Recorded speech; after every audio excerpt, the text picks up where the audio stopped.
La défiance aux politiques est vraiment grandissante et c'est vraiment à partir de là que ce projet s'est construit. La question de comment on pense avec ceux qui se sentent oubliés du système politique ou même de l'appartenance à notre société.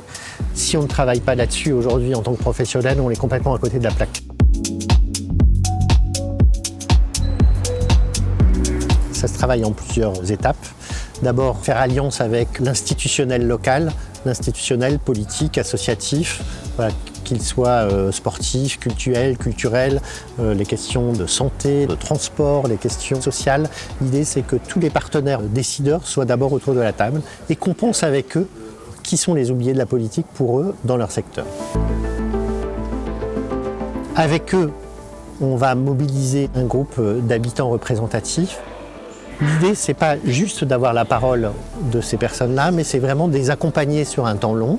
Ça pourrait être de 2 ans à 4-5 ans, et de les écouter dans leurs manques, dans leurs besoins, de permettre en fait aussi une conflictualité entre eux, de sortir des représentations pour pouvoir se mettre au travail ensemble et d'écouter leurs besoins.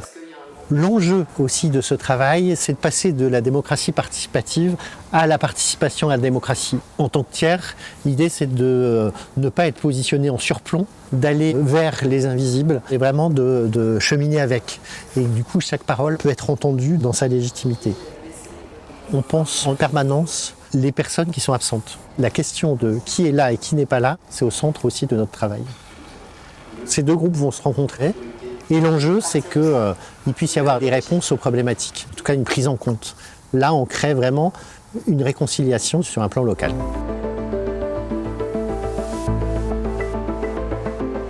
Sur un plan macro, l'idée, c'est faire circuler en fait ces préoccupations sur un plan national et de mettre en réseau ces différents lieux de travail.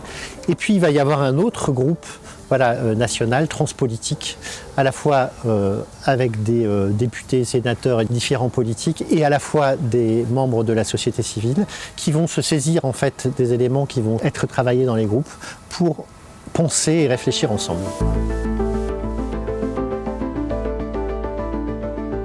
L'objet, il est également du coup de recréer du lien, qu'on apprenne à s'écouter, qu'on apprenne à écouter l'autre.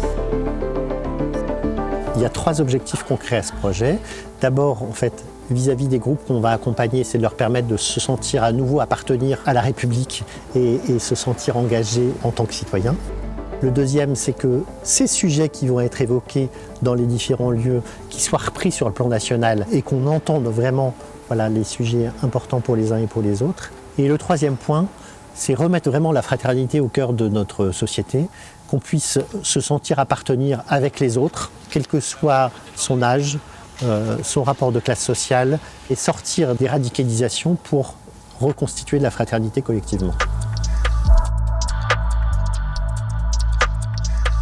Notre expertise, elle s'appuie sur notre capacité à travailler sur un temps long, sans lequel rien n'est possible. Et un autre point vraiment important pour nous, c'est cette capacité à travailler à la fois de manière transversale sur le terrain et à la fois de travailler avec les acteurs et les décideurs aux différents niveaux et de faire en sorte que tout ça circule.